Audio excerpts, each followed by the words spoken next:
अस्सलाम वालेकुम नाज़रीन, आप देख रहे हैं पल पल न्यूज़ और मैं हूं आपका मेज़बान नदीम अकरम।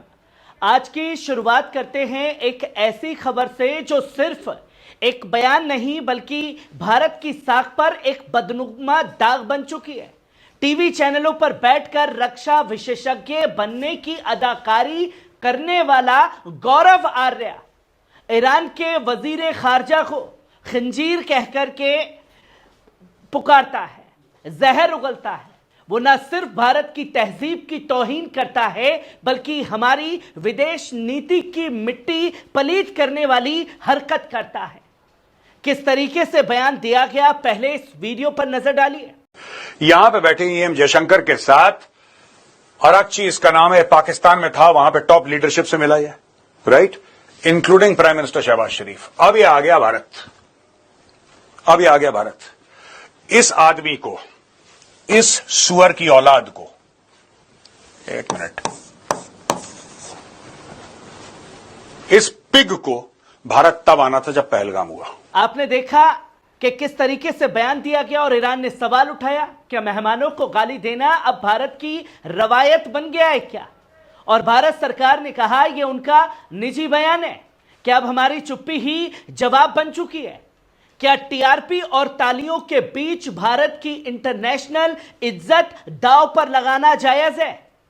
यह वही देश है जहां अतिथि देवो भव पढ़ाया जाता है, मगर आज यहां से मुस्लिम ममालिक को गालियां दी जा रही हैं। मुसलमानों के खिलाफ नफरत इतनी बढ़ चुकी है कि देश की हुकूमत भी इसे सिर्फ प्राइवेट ओपिनियन कहकर छोड़ देती है। गौरव आर्य जैसे लोग सिर्फ जबान से नहीं, सोच से भी जहरीले हो चुके हैं। और सवाल यह है, क्या सरकार अब भी तमाशा देखती रहेगी? चलिए अब आपको दिखाते हैं वो 3 बड़ी रिपोर्ट्स जो इस पूरे मामले पर सामने आई है और भारत की साख पर भी सवाल खड़े कर रही है। जहां ईरानी वजीर खारजा को खंजीर कहना न काबिले बर्दाश्त, बल्कि भारत सरकार ने मेजर गौरव आर्य से किनारा कर लिया। क्या किनारा करने से यह मामला रफा दफा हो जाएगा? गौरव आर्य के उस बयान की सख्त मजम्मत की जिसमें उन्होंने ईरान के वजीर खारजा को खासतौर पर खंजीर कहकर के पुकारा। सरकारी बयान में कहा गया कि गौरव आर्य के ये अल्फाज बेहद नामुनासिब, गैर सफारती और भारत सरकार के नजरिए का हिस्सा बिल्कुल नहीं है। हम ईरान के अवाम और हुकूमत के साथ अपने गहरे और तारीखी रिश्तों को बहुत अहमियत देते हैं। यह बयान उस वक्त आया है जब भारत ईरान ताल्लुकात पहले ही मिडल ईस्ट के मौजूदा तनावों की वजह से सेंसिटिव बने हुए हैं। गौरव आर्य का बयान सोशल मीडिया पर तेजी से वायरल हुआ, जिसके बाद न सिर्फ ईरानी अवाम में नाराजगी फैली बल्कि भारतीय सोशल हलकों में भी जिम्मेदाराना रवैये की मांग उठी। और अब सवाल यह है, क्या ऐसे बयानों से भारत की विदेश नीति को नुकसान पहुंचाया जा रहा है? वहीं जब यह तस्वीर सामने आई तो ईरानी वजीर खारजा को गाली देने पर गिरफ्तारी की मांग उठने लगी, जिसकी तस्वीरें देश से ही सामने आई। भारत की विदेश नीति, सभ्यता और अतिथि देवो भव की रवायत उस वक्त शर्मसार हो गई जब एक टीवी डिबेट में खुद को रक्षा विशेषज्ञ कहने वाला गौरव आर्य ईरान के वजीर खारजा को खंजीर जैसे घिनौने और तौहीन आमेज अल्फाज से नवाजा। यह सिर्फ जबानी हमला नहीं था दोस्तों, यह मुसलमानों और मुस्लिम देशों के खिलाफ जो नफरत बीते सालों में भरी है, यह एक एक कर उन तमाम लोगों का संघी पना भार आता है।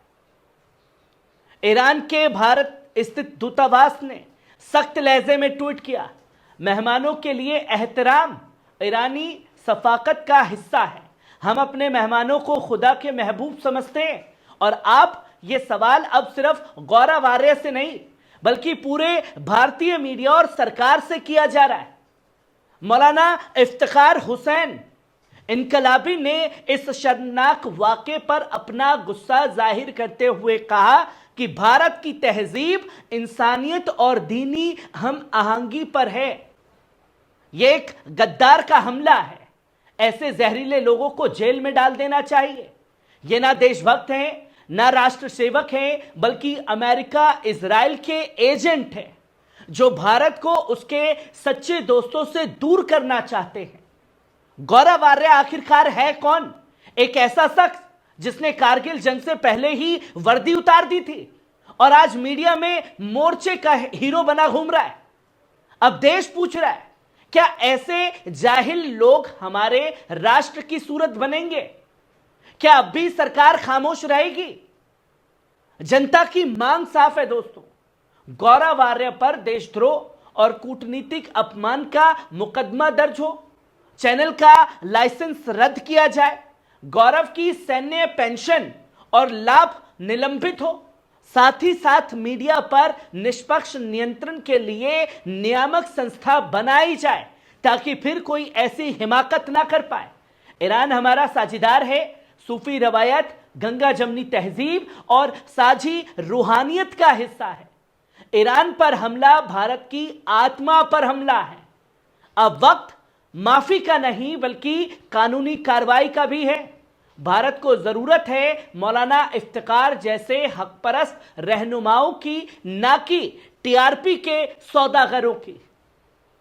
वहीं साफ तौर पर यह जो लहजा इस्तेमाल किया गया है उस पर सवाल खड़े होना लाजमी है और सरकार ऐसे बयानों से पल्ला नहीं झाड़ सकती, क्योंकि आज ईरान के विदेश मंत्री के साथ है, कल को जब देश के संबंध किसी और मुल्क के साथ अच्छे होंगे तो इसी तरीके से बयानबाजी की जाएगी।